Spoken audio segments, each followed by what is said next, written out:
ने मराठी परिवार की बहुत बेइज्जती कर दी थी, जिससे जयेश गुस्से में आकर दुश्मनी का ऐलान करके वहां से चला गया। पर उसके परिवार का यतिन शिवा को उस सब के लिए पीटना चाहता था, लेकिन उसको नहीं पता था कि जिस शिवा को वो कमजोर समझ रहा है वो उसकी सोच से भी काफी ज्यादा शक्तिशाली था। चेहरे पर कड़वी मुस्कान लिए यतिन शिवा के काफी पास आकर खड़ा हो गया था। तैयार हो यतिन? अगर नहीं तो मैं तुम्हें तैयारी के लिए और समय दे दूं, शिवा ने मुस्कुराते हुए कहा। तुम मजाक कर रहे हो क्या? तुम्हारे जैसे इंसान से लड़ने के लिए मुझे क्या तैयारी करनी है? यतिन ने ताना मारते हुए हंसी उड़ाई। तप्पट! यतिन के बोलते ही एक जोरदार आवाज गूंजी। भीड़ ने देखा कि शिवा ने यतिन के चेहरे पर जोर से थप्पड़ मारा और लंबा चौड़ा यतिन सीधे जमीन पर गिर पड़ा। उसका चेहरा मिट्टी चूम रहा था। सन्नाटा, पूरा सन्नाटा। भीड़ ने पहले उस यतिन पर नजर डाली जो जमीन से उठने की कोशिश कर रहा था, फिर उनकी नजरें हैरान होकर शिवा पर टिक गईं। साला किसने कहा था कि सिंह परिवार का ये नौजवान मालिक बस पहले लेवल का कचरा है? एक थप्पड़ में इसने यतिन को जमीन पर पटक दिया। वो तो उठ भी नहीं पा रहा। ये कचरा कहां से है? कमाल है। तो ये शिवा अब तक अपनी असली ताकत छुपा रहा था। क्या ये सच में हमारा वही छोटा मालिक है? ऐसा क्यों लग रहा जैसे ये कोई और इंसान बन गया हो? लोग हैरानी से फुसफुसाने लगे थे। उस समय कोई भी चाहे जो हो अपनी आंखों पर विश्वास नहीं कर पा रहा था। सब शिवा को जानते थे, लेकिन यह नतीजा किसी ने नहीं सोचा था। सिर्फ एक आदमी था जो शांत था, उसका पिता हरभजन सिंह। नामुमकिन, ये हो ही नहीं सकता। तुमने मुझे कैसे हरा दिया? सबसे बड़ा झटका यतिन को ही लगा, जो जमीन पर पड़ा चकरा रहा था। शिवा का थप्पड़ उसे बिल्कुल कमजोर कर गया। उसके शरीर की सारी ऊर्जा शक्ति गड़बड़ा गई थी। अब तो उसके पास खड़े होने की भी ताकत नहीं थी। भाई यतिन! मराठी परिवार के दो नौजवान तुरंत दौड़कर यतिन के पास पहुंचे और उसे सहारा देकर उठाया। उनके चेहरों पर डर साफ दिख रहा था। शिवा से हुई शर्त याद करते ही यतिन को खुद को मार डालने का मन कर रहा था। अगर शर्त न होती तो उसकी अपनी इज्जत जाती, लेकिन अब उसने पूरे मराठी परिवार की इज्जत मिट्टी में मिला दी थी। शिव सिंह! शिवा ने उस कैप्टन को पुकारा जिसका नाम उसके जैसा ही था। वो तुरंत दौड़कर शिवा के सामने आकर रुक गया। छोटे मालिक, हुक्म! कैप्टन शिव ने आते ही कहा। जब से शिवा ने उसे 10 सोने के सिक्के दिए थे, तब से वह उसे बड़ा दयालु इंसान मानने लगा था। उसके दिल में शिवा के लिए सम्मान था, इसलिए स्वाभाविक था कि वो उसके सामने इतने आदर से पेश आए। मेरे बड़े भाई का ये ताबूत मराठी परिवार की पालकी में रख दो और उन्हें उनकी हवेली तक पहुंचाओ। अगर ये ताबूत हवेली तक नहीं पहुंचा तो सब लोग मराठी परिवार को हरामी कहेंगे, उसने जोर से कहा ताकि सब सुन सकें। चपाक! मुंह से खून उगलते हुए यतिन लगभग बेहोश हो गया। वो खुद को मार डालना चाहता था। उसे पता था उसने हद कर दी थी। इतने लोगों के सामने वो शर्त पूरी करने से इनकार नहीं कर सकता था। यतिन मुश्किल में था। अगर वो ताबूत वापस ले जाता तो जयेश मराठी उसे जिंदा नोच लेता, और अगर नहीं ले जाता तो सब लोग पूरे मराठी परिवार को हरामी कहते। चाहे कुछ भी करे, जयेश मराठी उसे मार ही डालता। जी छोटे मालिक! शिव को बस अपने मालिक को खुश करना था। इस घटना के बाद वो शिवा का हर आदेश मानेगा, इनकार करने का सवाल ही नहीं। हाँ! गहरी आवाज के साथ शिवा ने भारी ताबूत को अकेले उठा लिया। वो ऊर्जा रियलम के 6ठे लेवल पर था। उसके लिए यह आसान था। हटो! कुछ और कहे बिना शिव ने ताबूत पालकी पर रख दिया। सिया मराठी की आंखों से आंसू बह निकले जब उसने अपने पति को ताबूत में सोते देखा। लगता है ये मोटी लड़की सिर्फ खाने की मशीन नहीं है, बल्कि इसके दिमाग में भी कुछ गड़बड़ है। ऐसी लड़की बिल्कुल भी जयेश मराठी की बेटी नहीं हो सकती। लोग बातें बना रहे थे। यतिन मराठी, दूल्हा ले आए हो। अब दफा हो जाओ और अपनी शादी की रस्म जारी रखो। हमें मराठी परिवार का कोई भी यहां नहीं चाहिए। तुम जो मुझसे हार गए हो, दोबारा मुझे मत दिखना। अगर दिखे तो हर बार होगे। अब दफा हो जाओ। जैसे मक्खियां भगा रहा हो, शिवा ने हाथ हिलाते हुए कहा, जरा भी रहम दिखाए बिना। आसमान की ओर चिल्लाते हुए यतिन मराठी के मुंह से खून की धारा निकली। इसके बाद उसकी आंखें बंद हो गईं और वो बेहोश हो गया। अब हम क्या करें? एक नौजवान ने पूछा। फिलहाल निकलते हैं, यहां रहना हमारे लिए ठीक नहीं। ताबूत साथ ले चलो। अगर मालिक को किसी पर गुस्सा करना है तो यतिन भुगतेगा, दूसरे ने कहा। आखिरकार मराठी परिवार का जुलूस खाली हाथ लौट आया, बस एक कफन के साथ। जिस जोश से वो मेयर की हवेली की ओर निकले थे, वापसी पर सबका मन बिल्कुल टूटा हुआ था। उस लड़ाई के बाद सिंह परिवार का तथाकथित निकम्मा लड़का मशहूर हो गया। सब उसकी ताकत देखकर हैरान थे और मराठी परिवार की इज्जत पूरी तरह मिट्टी में मिल गई। दोनों परिवारों की इस लड़ाई में वो पूरी तरह हार गए और उन्हें हराने वाला बस 15 साल का लड़का था। पूरे स्काई शहर में चर्चाएं और अफवाहें गूंज रही थीं। दोनों परिवारों का टकराव अब एक नए स्तर पर पहुंच गया था। अब साफ था कि जब तक ये विवाद सुलझेगा नहीं, शांति के दिन नहीं आएंगे। हरभजन सिंह बेहद व्यस्त हो गया था क्योंकि उसने मराठी परिवार से रिश्ते तोड़ दिए थे।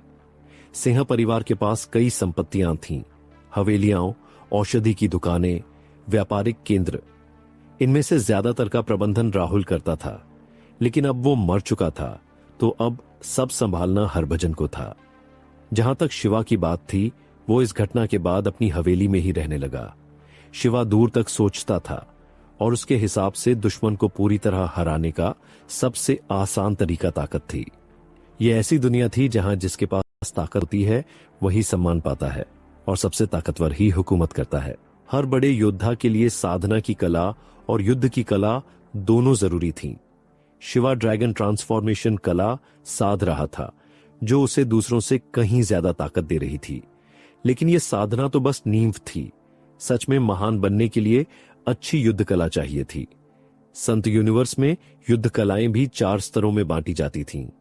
मॉर्टल, पृथ्वी, स्वर्ग और संत। हर स्तर के भी 3 भाग होते थे, निम्न, मध्य और उच्च। ऊर्जा शक्ति रियलम बस नींव का स्तर था। सिर्फ ऊर्जा शक्ति के टॉप स्तर तक पहुंचने वाले ही युद्ध कलाएं सीख सकते थे। लेकिन शिवा बाकियों से अलग था। उसने पहले ही कई युद्ध कलाएं साधी थीं और ड्रैगन ट्रांसफॉर्मेशन कला ने उसे इतनी युवान शक्ति दी थी कि वो टॉप स्तर पर भी सबको पीछे छोड़ दे। शुरुआती स्तर के योद्धा युद्ध कलाएं नहीं सीख सकते थे क्योंकि उनके पास पर्याप्त ऊर्जा शक्ति नहीं होती थी। लेकिन शिवा के लिए कहानी अलग थी। पिछले जन्म में उसकी सबसे ताकतवर युद्ध कला थी, एक संत स्तर की कला जिसे उसने खुद बनाया था। ये कला अपने आसपास से सौर ऊर्जा सोखती थी। युद्ध कला थी, एक संत स्तर की कला जिसे उसने खुद बनाया था। ये कला अपने आसपास से सौर ऊर्जा सोखती थी और साधक को अपार लाभ देती थी। लेकिन इस कला को साधने के लिए बेहद मजबूत शरीर और भारी मात्रा में ऊर्जा चाहिए होता था, जो पाना बहुत मुश्किल था। पिछले जन्म में शिवा ऊर्जा शक्ति कला साध रहा था, जो उसे बहुत ऊर्जा शक्ति देती थी। लेकिन तब भी वो सौर ऊर्जा कला को पूरी क्षमता से नहीं चला पाया। इतनी ताकतवर थी ये कला। लेकिन ड्रैगन ट्रांसफॉर्मेशन कला ऊर्जा शक्ति कला से कहीं ज्यादा शक्तिशाली थी। हर ड्रैगन मार्क बनने पर उसके शरीर में विशाल मात्रा में ऊर्जा शक्ति पैदा होती थी। इस तरह वो 9 सोलर एनर्जी कला को पूरी क्षमता तक साध सकता था। अफसोस, अभी मैं बस शुरुआती स्तर पर हूं। 9 सोलर एनर्जी कला इस दुनिया की सबसे ताकतवर युद्ध कला है। ये उच्च संत स्तर में गिनी जाती है और दिव्य कोर स्तर तक पहुंचे हुए लोग भी इसे नहीं साध सकते। शिवा ने मन ही मन मुस्कुराते हुए सोचा, इसमें कोई शक नहीं कि 9 सोलर एनर्जी कला बेहद ताकतवर थी, लेकिन अभी वो इसे साधने के लिए बहुत कमजोर था। फिलहाल मैं सोलर एनर्जी युद्ध कला नहीं साध सकता, लेकिन मैं 6 सोलर फिंगर्स कला साध सकता हूं, जो इसी से निकली है। ये सोलर एनर्जी कला की नींव है और इसकी ताकत भी उच्च पृथ्वी स्तर की कला जितनी है। शिवा ने मन ही मन मुस्कुराते हुए सोचा, स्काई शहर में पृथ्वी स्तर की कोई युद्ध कला थी ही नहीं और 6 सोलर फिंगर्स तो किसी से भी कहीं ऊपर थी। इस कला में 6 तरीके थे। सबसे आसान 1 सोलर फिंगर से लेकर सबसे ताकतवर 6 सोलर फिंगर्स तक। हर फिंगर के साथ शक्ति बढ़ती जाती थी। पहली से पत्थर तोड़े जा सकते थे तो आखिरी से पहाड़। अगले 3 दिन शिवा घर से बाहर नहीं निकला, बस साधना और अभ्यास करता रहा। हरभजन सिंह भी कारोबार संभालने में व्यस्त था और उसे परेशान करने का वक्त नहीं था। इन 3 दिनों में शिवा ने ड्रैगन ट्रांसफॉर्मेशन कला साधी और साथ ही 6 सोलर फिंगर्स का अभ्यास किया। दोपहर में वो 6 सोलर फिंगर्स साधते हुए सूरज की ऊर्जा सोखता रहा। इन दोनों का मेल उसके शरीर को ऊर्जा से भर देता था। सिर्फ 3 दिनों में शिवा पहले स्तर के 9वें लेवल की चोटी तक पहुंच गया। अब बस एक कदम बाकी था अगले स्तर तक पहुंचने के लिए। उसके शरीर में ड्रैगन मार्क और साफ दिखने लगे और अब वो 8000 पाउंड ताकत का मुक्का मार सकता था, उनसे भी ज्यादा ताकतवर जो पहले ही अगले स्तर तक पहुंच चुके थे। हाँ, बगीचे में सफेद चोगा पहने शिवा ने चिल्लाते हुए अपनी उंगली से वार किया। उसकी उंगली से सुनहरी किरण बिजली की गति से निकली और हवा चीरती हुई दौड़ गई। धड़ाम! वो सुनहरी किरण एक बड़े पत्थर में जा घुसी और उंगली जितना गहरा छेद छोड़ गई। उस छेद से धुआं उठ रहा था। अगर कोई देखता तो वो इस वार की ताकत देखकर दंग रह जाता। अभी मैं बस एक ही सुनहरी किरण निकाल पाया हूं। अभी भी असली फर्स्ट सोलर फिंगर की शक्ति से बहुत दूर हूं और इस वार में तो मेरी लगभग सारी ऊर्जा शक्ति खर्च हो गई। पसीने से भीगा और हांफता हुआ शिवा महसूस कर रहा था कि उसका शरीर थक चुका था। ये वार असली फर्स्ट सोलर फिंगर का सिर्फ छोटा रूप था।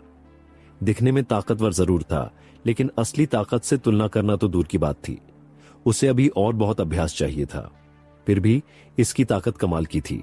6 सोलर फिंगर स्विच पृथ्वी स्तर की युद्ध कला थी और ये तो बस नींव थी। इसकी एक ही फिंगर का प्रयोग शुरुआती या दूसरे स्तर का कोई भी नहीं कर सकता था। यह विश्वास करना मुश्किल था कि शिवा अपने स्तर पर भी असली फर्स्ट सोलर फिंगर की थोड़ी ताकत निकाल पा रहा था। उसने एक पुनर्स्थापना गोली मुंह में डाली और उसकी ऊर्जा शक्ति वापस लौटने लगी। ऐसी गोलियां हर योद्धा के लिए जरूरी थीं। स्काई शहर में एक गोली की कीमत 100 चांदी के सिक्के होती थी। इस गोली की असरदारी बस 60% है, 40% अशुद्धियां भरी हुई हैं, कचरा। उसने मन ही मन सोचा और सिर हिलाया। मेयर की हवेली में बनी गोलियों की गुणवत्ता बहुत घटिया थी। उसके लिए 60% असर वाली गोली बेकार थी और ऊपर से अशुद्धियां निकालने में ऊर्जा भी बर्बाद करनी पड़ती थी। हाँ, उसके पास ऐसा करने के हजारों तरीके थे। टक टक टक दरवाजा खटखटने की आवाज आई। देखे बिना ही शिवा समझ गया कि ये उसके पिता हरभजन सिंह थे। वो जल्दी से दरवाजे पर पहुंचा और देखा कि उनके चेहरे पर चिंता साफ झलक रही थी। बेटा, तूने फिर से ताकत बढ़ा ली। शिवा की ऊर्जा महसूस करते ही हरभजन कुछ शांत हुए। सिर्फ 3 दिनों में शिवा अपनी ऊर्जा को 9वें स्तर के पीक तक ले आया था। उसकी तरक्की की गति वाकई अविश्वसनीय थी।